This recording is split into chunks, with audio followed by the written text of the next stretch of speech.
हम लोग जो है वज्र गुणन विधि से समीकरण को हल करना सीखेंगे। तो इससे पहले हमने प्रतिस्थापन विधि और विलोपन विधि से भी वीडियो बना रखी है, तो अगर आपको देखना चाहते हैं तो डिस्क्रिप्शन में लिंक है, जाकर देख सकते हैं। बहुत ही आसान तरीका से हम लोग वज्र गुणन विधि से समीकरण को हल करना सीखेंगे। तो चलिए वीडियो को स्टार्ट करते हैं। तो समीकरण दिया गया है 2x + y = 5 और दूसरा समीकरण है 3x + 2y = 8। तो पहले इस समीकरण को हमें 0 के बराबर कर लेना है। तो 0 के बराबर करने के लिए हमें क्या करना होगा, इसको इधर लाना होगा और इस संख्या को इधर लाना होगा। तो ये पहला इक्वेशन है 2x + y बराबर के इधर ये प्लस में 5 है, तो बराबर के इधर आएगा तो माइनस में 5 हो जाएगा। समीकरण हमारा ये 3 हो जाएगा। फिर उसके बाद इसको उसी प्रकार कर लेंगे 3x + 2y बराबर के इधर ये प्लस में 8 है, बराबर के इधर आएगा तो माइनस में 8 हो जाएगा, इक्वल टू ये सब इक्वल टू इधर 0 हो गया। ये हमारा समीकरण चौथा हो गया। तो इस समीकरण में हमारा a1 b1 c1 a2 b2 c2 भी है। तो a1 b1 c1 इसमें कैसे है और कैसे पता करेंगे कि कौन a1 है, कौन b1 है और कौन c1 है। देखिए ऊपर वाला जो पहला समीकरण हमारा जो ये वाला समीकरण है, इसी यही लाइन से हमारा क्या हो जाएगा, तो ये a1 हो जाएगा, x के गुना में जो है ये a1 हो जाएगा, ये b1 हो जाएगा, b के जो y के गुणांक में है वो हमारा b1 हो गया, और जो ये हमारा संख्या हो गया ये c1 हो गया। फिर उसी प्रकार a2 b2 c2। तो सबसे पहले हमें लिख लेना है, यहाँ पे लिख लेंगे तो हमें इक्वेशन को सॉल्व करने में बहुत ही आसानी होगी, बहुत ही मतलब आसान होगा, क्योंकि हमें गलत भी नहीं होगा। तो हमारा a1 इस प्रकार से आप लिख के बनाएंगे एग्जाम में तो अच्छे नंबर भी मिलेंगे। तो a1 हमारा a1 x का जो गुना में है वो a1 हो जाएगा, तो x से गुना में 2 है तो 2 हमारा हो गया, a1 कॉमा दे देंगे। फिर इसी लाइन में b1, तो b1 हमारा जो y के गुणांक में, तो y के गुणांक में यहाँ पे y के गुणांक में कुछ भी नहीं है, तो इसका मतलब क्या 1 हो जाएगा, तो यहाँ पे ये 1 हो जाएगा।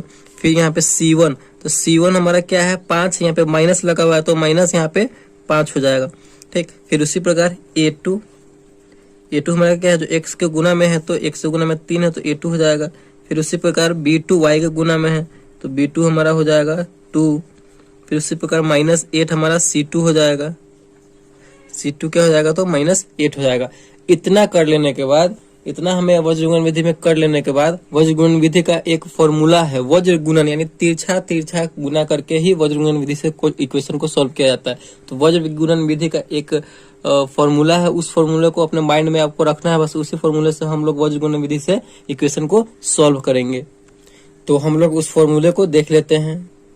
तो वो फॉर्मूला क्या है, x में x बटे b1 into c2 minus b2 c1, फिर इक्वल टू y वाले में क्या हो जाएगा, तो c1 a2 minus c2 a1। फिर इस प्रकार एक बचा 1 बटे a1 b2 minus a2 b1। बस इसी फॉर्मूले का हम यूज करेंगे और वज्र गुणन विधि से हमारा एक समीकरण जो है बनकर तैयार हो जाएगा, और उससे x y का मान इससे निकल कर चला आएगा। तो बस इसी फॉर्मूले पे आप x और y का जो b1 b2 c2 का वैल्यू है वो रखिए, आपका एकदम इक्वेशन तैयार हो जाएगा और x y का वैल्यू भी निकल के चला आएगा। देखिए x वाले में, पहले वाले में क्या है, x बटे, तो x बटे b1 इंटू c1, b1 गुने c2 है, तो b1 गुने c2। देखिए इसी ये लिखने का फायदा क्या है कि आपको यहाँ पे गलती नहीं होगा, ढूंढना नहीं पड़ेगा कौन किधर b2 है किधर c2 है, ठीक ना। b1 c2, देखिए b1 कहाँ, यहाँ पे 1 है तो 1 गुने c2 है, तो c2 देखिए c2 यहाँ पे -8, यहाँ पे हम -8 लिख लेंगे, माइनस बीच में लगा हुआ है फॉर्मूला में तो माइनस लगा देंगे। फिर क्या है b2, तो b2 देखेंगे कहाँ पे, b2 यहाँ पे है 2, तो 2 हो जाएगा b2 क्या। उसके बाद क्या है c1, तो c1 यहाँ पे -5 है तो यहाँ पे -5 हम c1 कर देंगे, हमारा x वाला का टर्म का क्लियर हो गया। अब आएंगे y वाले में, तो y बटे क्या है c1 गुने a2, तो c1 देखेंगे कहाँ पे, यहाँ पे c1 -5 है तो -5 यहाँ पे c1 हो गया। अब उसके बाद फिर क्या है a2 यहाँ पे कितना है, तो 2 है, यहाँ पे 2 गुना में है, माइनस यहाँ पे फिर लगाएंगे माइनस है, c2 देखेंगे कहाँ पे -8। उसके बाद a1 क्या है 2 है तो 2। चलिए y का भी हमारा काम हो गया। अब बचा 1 का, लास्ट में 1 बटे a1 इंटू b2, a1 2 है और b2 2 है तो 2 गुने 2 क्या, और उसके बाद माइनस है तो माइनस लगाएंगे। फिर a2 इंटू b1, a2 3 है और b1 क्या है, b1 1 है, तो गुना में यहाँ पे 1 दे देंगे। तो इसी प्रकार हमें इसी फॉर्मूले पे इस नंबर को लिख लेना है और इसके बाद इसको हमें सॉल्व कर देना है। इससे हमारा x और y के वैल्यू निकल कर चला आएगा। चलिए इसको सॉल्व करते हैं। तो x बटे 1 में -8 से गुना करेंगे तो -8 ही होगा, 8 में 1 से करेंगे तो 8 और माइनस से तो माइनस लगेगा, माइनस है यहाँ पे और 2 गुने -5 है तो माइनस माइनस मिलकर सबसे पहले तो यहाँ पे प्लस हो जाएगा, 5 दूना 10।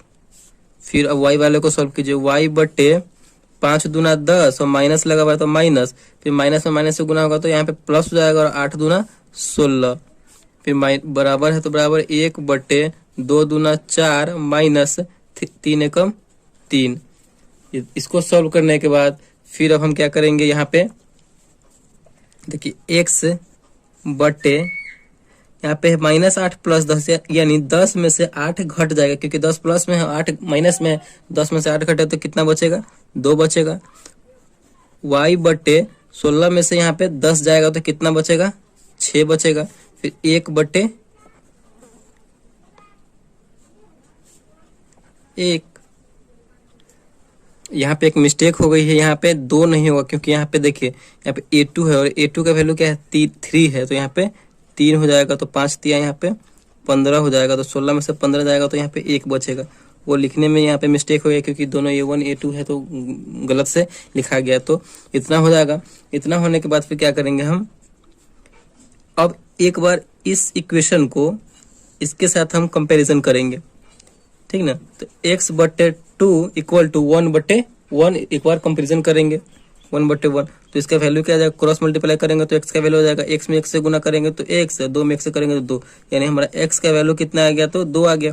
फिर एक बार y बटे 1 इक्वल टू 1 बटे 1 से कंपेरिजन करेंगे, दोनों को बारी बारी से कंपेरिजन कर लेंगे। तो y में क्रॉस मल्टीप्लाई करेंगे यहाँ पे, तो y में जब 1 से गुना करेंगे तो y और 1 में x से करेंगे तो 1, यानी हमारा x का वैल्यू आ गया 2 और एक y का वैल्यू आ गया 1। मतलब इसी प्रकार से हमें x और y के वैल्यू निकाल लेंगे आराम से। देखिए इस तरह से दिया बनाने के लिए क्यों कहेगा, क्योंकि एग्जाम में जो है वज्रगुणन विधि से भी बोला जा सकता है। आपको सॉल्व करने के लिए इक्वेशन को, समीकरण को बोला जा सकता है कि वज्रगुणन विधि से समीकरण को सॉल्व कीजिए, विलोपन विधि से सॉल्व कीजिए, प्रतिस्थापन विधि से सॉल्व कीजिए। तो कोई भी विधि से दे दे, बस आपको वीडियो को देख करके अच्छे से समझ लेना है कैसे बनेगा वज्रगुणन विधि से।